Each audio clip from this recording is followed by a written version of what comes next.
frères et sœurs, gloire à Dieu. Gloire à Dieu. C'est dimanche, ce matin. Et comme d'habitude, chers frères et sœurs, nous ne cesserons de nous rappeler le souvenir de ce grand événement pour notre foi. Alléluia. Dimanche de la résurrection de Jésus-Christ. Alléluia. Comme parenthèse, avant même de commencer le message, alors que nous nous souvenons le dimanche, pourquoi est-ce que nous nous rappelons toujours le dimanche? Nous nous souvenons que dans la parole de Dieu, le Seigneur Jésus-Christ avait établi le principe de la table sainte ou de la communion au jour de la Pâque, donc avant son arrestation et sa crucifixion, pendant qu'il partageait le dernier repas pascal avec ses disciples. Jésus, ayant pris, voyez, du pain, le rompit, et il pria à Dieu, et le rompit, et le donna à ses disciples, en disant, prenez ceci est mon corps, qui est rompu, brisé pour vous. Et après avoir soupé, il prit la coupe, et rendit grâce, et dit à ses disciples, ceci est mon sang, qui est répandu pour vous, pour la rémission de vos péchés. Faites ceci en mémoire de moi, jusqu'à ce que je revienne. Gloire à Dieu. Un rappel, n'est-ce pas, à la fois. Rappelez le souvenir. Rappelez à votre foi. Rappelez à votre foi ce qui s'est passé à Golgotha. Pourquoi est-ce qu'il y a eu Golgotha? Pourquoi ce sacrifice? Rappelez-les à votre foi.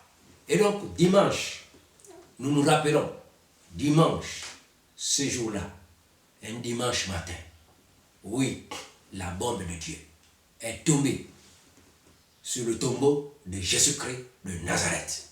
Et le Fils de Dieu est sorti victorieusement. Oui, de la mort. Gloire à Dieu. Son tombeau, c'est ton tombeau, est vide. Ton tombeau est vide, mon tombeau est vide. Car Jésus-Christ est sorti. Oui, comme nous le chantons dans certains de nos recueils, ici à Port-Gentil et dans les autres églises de la Pentecôte, l'Assemblée de Dieu. Au tombeau, mon corps descendra, mais Christ le ressuscitera. Gloire à Dieu au dernier jour. Gloire à Dieu. Dimanche, dimanche de gloire, dimanche de la résurrection, dimanche de l'autorité spirituelle, dimanche de règne. Nous régnons. Gloire à Dieu. Ce matin, tu peux reprendre courage et prendre le dessus sur l'adversité à cause du dimanche matin, parce que tu es ressuscité en ce jour, en Christ et Jésus, avec Christ et Jésus, par ta foi en lui. Tu es ressuscité en ce jour pour régner sur la mort, pour régner sur le péché, oui, pour régner sur l'adversité, pour régner sur la malédiction, pour régner sur la maladie, pour régner sur les infirmités, pour régner sur les blocages. Tu es ressuscité en vainqueur. Tu as triomphé de l'adversité. La résurrection, c'est le triomphe.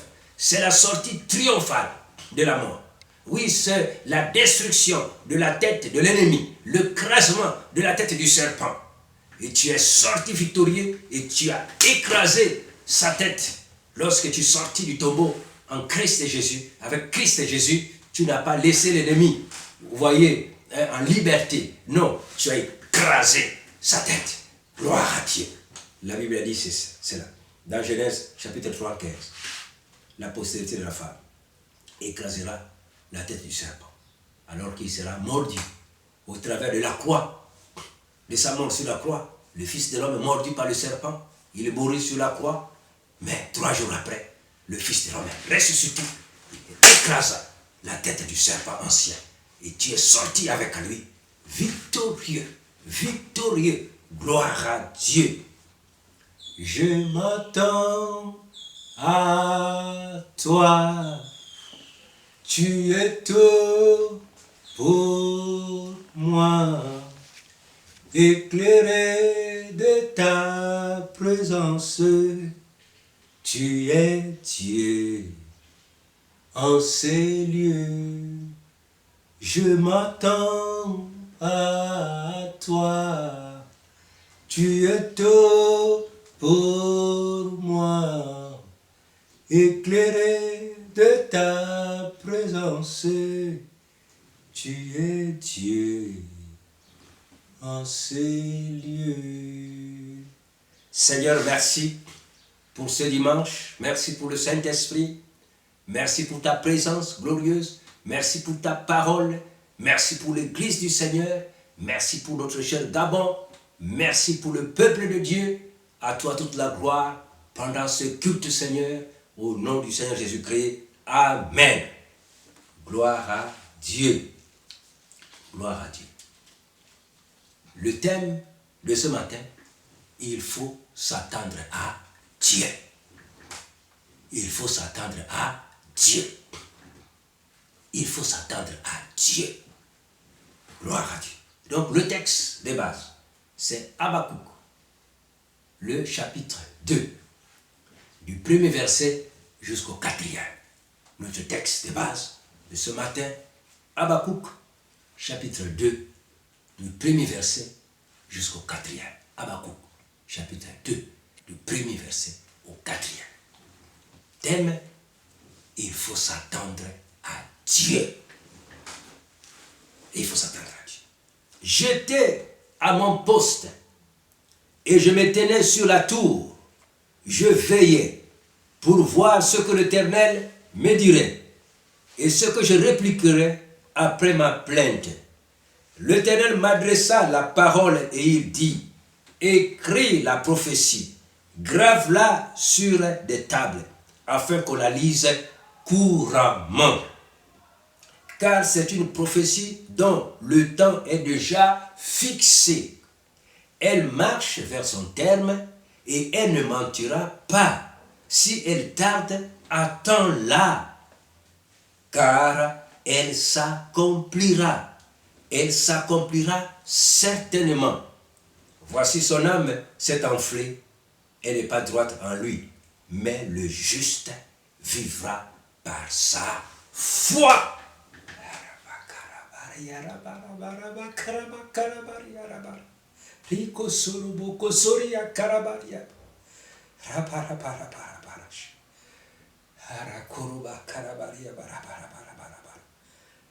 Alléluia.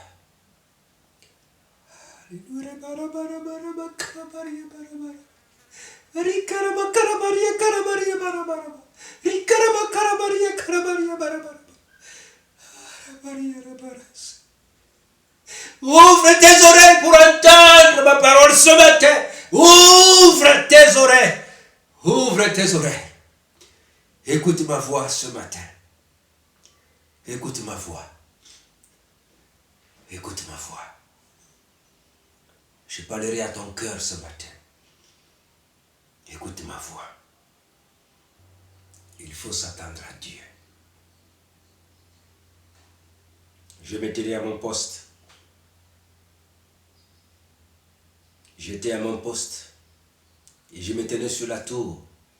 Je veillais pour voir ce que l'Éternel me dirait et ce que je répliquerai après ma plainte. L'Éternel m'adressa la parole et il dit, écris la prophétie, grave-la sur les tables, afin qu'on la lise couramment, car c'est une prophétie dont le temps est déjà fixé. Elle marche vers son terme et elle ne mentira pas. Si elle tarde, attends-la, car elle s'accomplira certainement. Voici son âme s'est enflée, elle n'est pas droite en lui, mais le juste vivra par sa foi. Gloire à Dieu. Ce texte du prophète Habakkuk nous aide à comprendre notre position aujourd'hui. Le contexte parle d'un jugement qui était prononcé contre le peuple de Dieu. Et ce jugement, c'était la Syrie qui devait l'accomplir, l'exercer sur le peuple de Dieu. Mais il s'est fait que la Syrie, au lieu d'exercer un jugement normal d'une correction que l'on porterait à un enfant qui se méconduirait dans la maison paternelle, il y a une correction légitime qui est infligée à un enfant, par exemple, ou à toute personne dans un pays qui arriverait à enfreindre à la loi. Mais ici, la Syrie, loin d'exercer la justice de Dieu et sur le peuple de Dieu en l'infligeant une correction qu'il méritait à cause de ses transgressions, la Syrie avait exagéré. Vous voyez, outrepasser les normes, les règles de la justice divine. La Syrie s'est montrée orgueilleuse. La Syrie a commencé à proférer des paroles orgueilleuses en pensant par exemple que ce sont ces dieux qui lui ont donné la suprématie sur toutes les nations de la terre. C'est son bras et qui lui a valu la force et la victoire. Et Dieu, qui est le juge suprême, avait prévu également la sentence contre la Syrie. Et là, nous voyons les principes de la parole de Dieu. Que ne rends pas le mal par le mal. Si quelqu'un avait fauté contre toi, et toi, fâché contre la personne, tu prendrais un comportement de œil pour œil, dent pour dent, en lui rendant le mal, alors que nous sommes en train de vivre la nouvelle alliance. En ce moment-là, vous voyez, Dieu qui est juge suprême va bien sûr juger la personne qui t'avait fait du mal. Cette dernière aura ses conséquences pour ses propres péchés, mais toi aussi, malheureusement, tu auras aussi les conséquences de tes péchés. Dieu aussi te punira parce que tu n'as pas respecté, honoré la parole de Dieu qui t'a recommandé de ne pas rendre le mal par le mal. C'est important. Et donc, quand bien nous infligeons la sentence, les sanctions à nos enfants, la Bible dit, on doit le faire modérément. Vous voyez, dans le but de racheter, de sauver, et pas dans le but de détruire l'enfant ou de détruire la personne, n'est-ce pas, sur qui nous exerçons cette correction biblique légitime pour une personne qui fauterait contre Dieu, contre les normes de la parole. Donc, voilà la Syrie qui outrepasse les normes, qui considère maintenant celui ou c'est la nation assyrienne et qui serait maintenant l'autorité suprême pour faire ce qu'elle veut, au mépris du grand Dieu qui avait commandé à la Syrie d'exercer le jugement sur le peuple de Dieu. Habakkuk intercède. Habakkuk rappelle à Dieu et dit, mais Seigneur, tu es le Dieu de justice. Tu es le Dieu de justice. Tu as permis que cette nation vienne nous infliger la sentence. Mais Seigneur, la nation elle-même, mais elle faute plus que nous.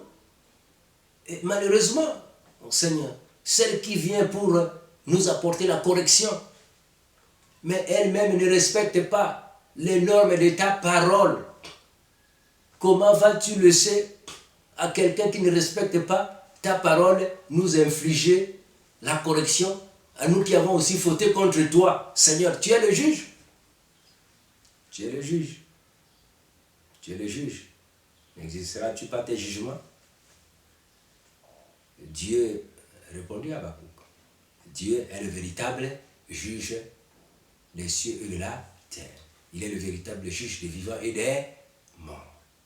Il a l'autorité sur toute sa créature.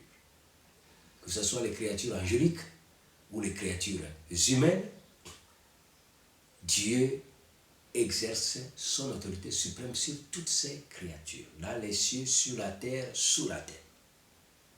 Dans le monde animal, végétal, humain, dans toutes les sphères de la vie, de la création de Dieu, il exerce son autorité suprême. Et Jésus a même dit à ses disciples, après sa résurrection, que tout pouvoir m'a été donné dans le ciel et sur la terre. Jésus a donc tout le pouvoir, Dieu a toute autorité sur sa création. Et donc, Habakkuk plaide, Seigneur, tu es juge, tu es saint. Nous avons fauté, oui, mais la Syrie qui vient nous infliger la correction, malheureusement, elle a fauté. Elle n'est pas restée dans les normes. Mais comment un pécheur va-t-il infliger à un autre pécheur la sanction? Dieu est saint et juste. Dieu dit oui. L'âme qui pêche, c'est elle qui mourra. Chacun recevra les conséquences de ses propres péchés. Vous avez péché. Vous méritez la correction. L'assuré aussi a péché. L'assuré également sera sanctionné. Mais, voilà Dieu. Voilà Dieu. Mais, il y a le mais, chers frères et sœurs. Il y a le mais. Il y a le mais. Mais, le juste. Celui qui est resté fidèle. Malgré la corruption du royaume d'Israël. Le Seigneur dit, mais celui qui est resté fidèle à Dieu, attaché à la parole de Dieu, attaché à la promesse de Dieu, il dit que celui-là ne mourra pas. Celui-là sauvera sa vie. Vous voyez, sa foi, sa confiance à la parole de Dieu qu'il a gardée, malgré la corruption du royaume, du grand nombre. Mais celui qui a eu confiance aux paroles de Dieu, celui qui a gardé la parole de Dieu, dans le temps de difficultés, de famine, de persécutions, celui-là vivra. Celui-là ne mourra pas. Celui-là échappera. Celui-là vivra. Car le juste vivra par sa foi. Gloire à Dieu. Habakkuk n'était pas toujours certain. Il voit la menace de la Syrie. Il ne voit pas comment il va échapper. Ah Seigneur, est-ce que ce que tu dis là vraiment, est-ce que ça va s'accomplir? Le Seigneur dit à Habakkuk, écris ma parole. Oui, grave-la, écris-la quelque part, afin qu'elle serve de témoin entre toi et moi. Chers frères et sœurs, le Seigneur dit à Habakkuk d'écrire la prophétie sur un livre afin qu'elle serve de témoin entre le ciel et nous, entre Dieu et nous. Il dit, écris ma parole, écris-la afin qu'elle serve de témoin. Si je ne suis pas fidèle à ces paroles, alors là, je ne serai plus Dieu. Écris-la, le témoin, chers frères et sœurs. Alléluia. Gloire à Dieu. Habakkuk écrivit la prophétie de Dieu. Il écrivait la prophétie de Dieu. Dieu lui dit, garde-la, Habakkuk. Si elle tarde, elle s'accomplira certainement. Attends-la. Dieu lui dit que cette prophétie-là, cette parole qui est sortie de ma bouche, a un temps fixé par le ciel, le temps de son accomplissement matériel, physique. La prophétie qui est sortie de ma bouche a un temps. Je lui ai fixé un temps pour l'accomplissement matériel, physique. Écris cette prophétie. Elle marche vers son terme. Elle marche. Et elle ne mentira pas. Elle ne mentira pas. Elle ne mentira pas. Chers frères et sœurs, la prophétie est sortie de ma bouche. Elle ne mentira pas. Elle est sortie de mes lèvres, du Dieu. Elle ne mentira pas. Elle ne mentira pas. Écris-la. Elle est témoin entre vous et moi. écris-la, afin que vous suiviez mes instructions, mes commandements, oui, ma direction. Écrivez la prophétie, écrivez et lisez-la régulièrement. Ayez les yeux sur cette prophétie, lisez-la, suivez-la, lisez-la. Elle s'accomplira certainement, elle ne mentira point. Celui qui mettra confiance en cette prophétie vivra. Et Dieu dit à Habakkuk, voici son âme s'est enflée. Elle n'est pas droite en lui, mais le juste vivra par sa foi. Chers frères et sœurs, voici son âme s'est enflée. Aujourd'hui, je ne sais pas les situations dans lesquelles tu te trouves. Je suis dans les situations, chacun de nous a ses situations dans la vie. Nous vivons tous sur la même terre, avec les mêmes challenges. Mais voilà, la Bible dit que voici son âme. L'âme de qui? L'âme de la Syrie. Ici, la Syrie, c'est qui? La Syrie, c'est l'ennemi de nos âmes. La Syrie, c'est le péché. La Syrie, c'est la malédiction. La Syrie, c'est la maladie. La Syrie ou les maladies. La Syrie, c'est les infirmités. La Syrie, c'est le blocage. La Syrie, c'est le chômage. La Syrie, c'est le célibat. La Syrie, c'est les différentes épreuves que nous traversons peuvent être considérées, imagées par la Syrie. Et le Seigneur dit que voici son âme s'est enflée. Elle est orgueilleuse. Elle pense que elle a eu le dessus sur toi. Elle est orgueilleuse. Elle dit que voilà, j'ai touché son corps. J'ai touché sa santé. Elle s'enorgueillit. J'ai touché sa santé. J'ai touché son corps. Oh, j'ai touché ses affaires. J'ai touché ses enfants. J'ai touché ses entreprises. J'ai touché ses projets. J'ai touché, j'ai bloqué ceci, j'ai bloqué sa promotion, j'ai bloqué ceci, j'ai bloqué cela. Il s'est enflé d'orgueil. Mais, le Seigneur dit, mais, chers frères et sœurs, mais de Dieu, mais, chers frères et sœurs, le juste, l'enfant de Dieu, vivra par sa foi. Oh, gloire à Dieu, chers frères et sœurs. La Bible dit, la victoire qui triomphe du monde, c'est notre foi. Gloire à Dieu. La Bible dit, je n'ai pas honte de l'évangile du Seigneur, de la parole de Dieu, car c'est la puissance de Dieu, la manifestation de la puissance de Dieu, le déploiement de la puissance de Dieu pour le salut, pour la guérison, pour la délivrance, pour la protection, pour la bénédiction, oui, pour la liberté de quiconque croit, du juif premièrement, puis du grec. Car en lui est révélée la justice de Dieu par la foi et pour la foi, selon qu'il est écrit, le juste vivra par la foi. Par ta foi, tu vivras. Oh, chers frères et sœurs, Dieu dit à Habakkuk, oui, garde la foi que tu as, cette confiance que tu as. Attends-toi à moi, attends-toi à ma promesse. Elle s'accomplira. Garde-la, garde-la, ne la relâche pas. Accroche-toi à cette parole. Accroche-toi à ma parole. Elle est vivante, elle est résurrection et vie.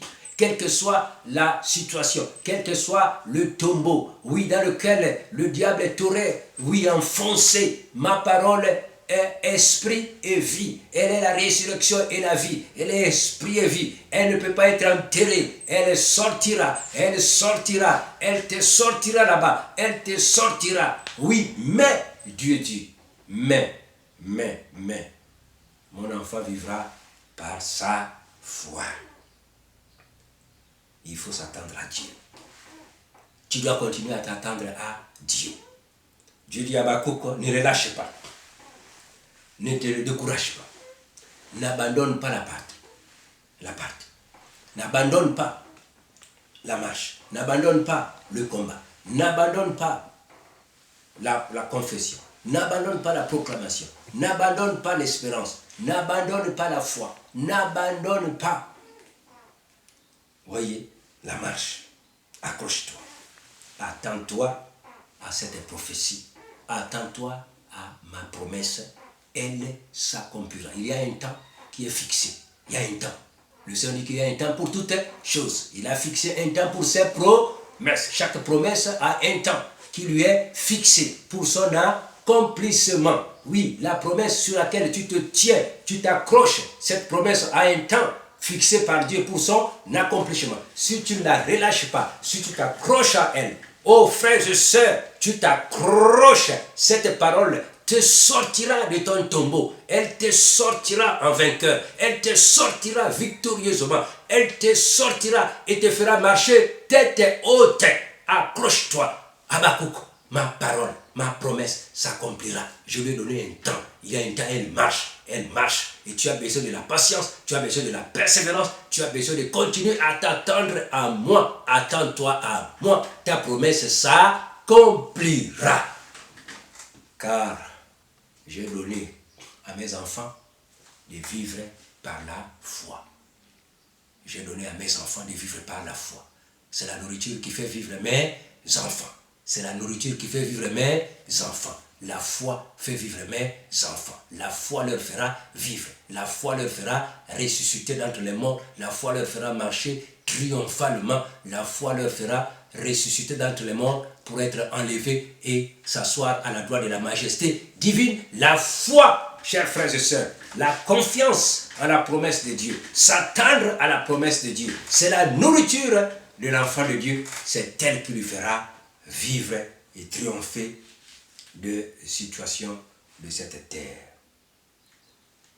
Il s'est moqué de toi parce qu'il t'a placé dans une certaine condition.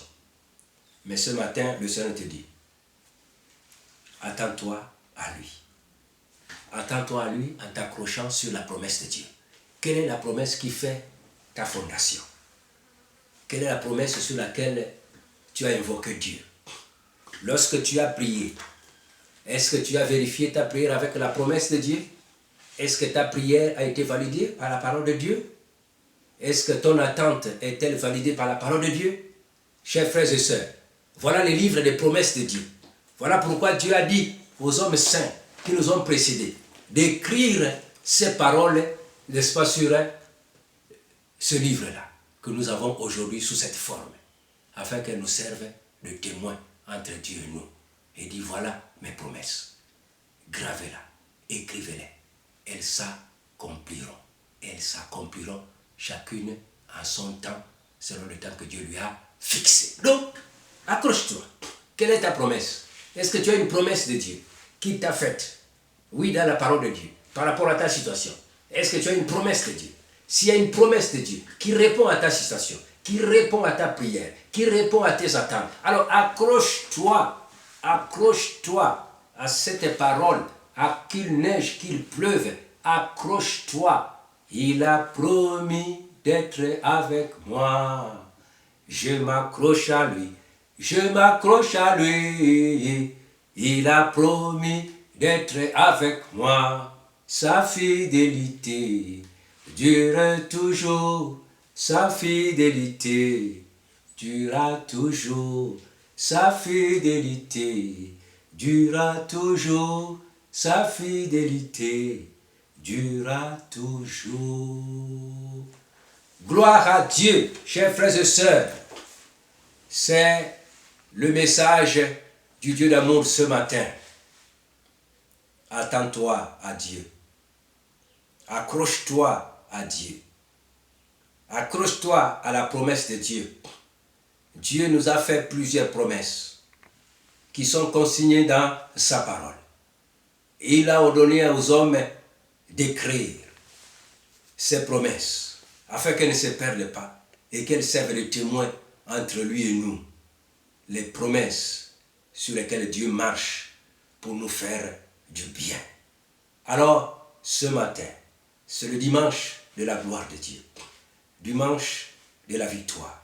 Ce matin, l'ennemi n'a aucune puissance pour empêcher à la bombe de Dieu, oui, la puissance du Saint-Esprit d'agir dans ta vie. Il n'a aucune puissance, il n'a aucun droit, parce que c'est le matin de la résurrection. Oui, ce matin, il n'a aucune puissance, il n'a aucun droit, parce que le sang de Jésus-Christ, se trouve à la droite de Dieu, qui plaide en ta faveur. Jésus intercède en ta faveur. Son sang plaide en ta faveur. Oui, c'est la promesse de Dieu qu'il a faite, de t'assister tous les jours, jusqu'à la fin du monde. Alors ce matin, tu as la pleine autorité, oui, de revendiquer la promesse de Dieu. Et si tu as déjà revendiqué la promesse de Dieu, accroche-toi, ne te décourage pas. Quelles que soient les heures qui passent, les jours qui passent, les mois qui passent, Dieu a dit, à chaque promesse, il y a un temps qui lui est donné pour s'accomplir, pour se manifester. Accroche-toi à la promesse que Dieu t'a faite, dans la parole de Dieu, la promesse qui t'a convaincu, lorsque tu as médité la parole de Dieu, lorsque tu as réfléchi sur la parole de Dieu, lorsque tu as lu la parole de Dieu, lorsque tu as écouté la parole de Dieu, Dieu a parlé à ton cœur, Dieu a parlé à ton esprit, Dieu t'a apporté une parole de Dieu, que ce soit dans les visions spirituelles, il t'a apporté une promesse qui est en accord avec la parole de Dieu, la sainte parole écrite de Dieu. Accroche-toi à ta promesse et qu'elle devienne vie maintenant. Au nom de Jésus de Nazareth, que les promesses qui t'ont été faites, maintenant se manifestent au nom de Jésus-Christ. Reçois la grâce de Dieu, la grâce de la manifestation de ces promesses dans ta vie, au nom de Jésus. Qu'elles deviennent réalité matérielle, qu'elles deviennent chair, oui, dans ta vie, au nom du Seigneur Jésus-Christ. Amen.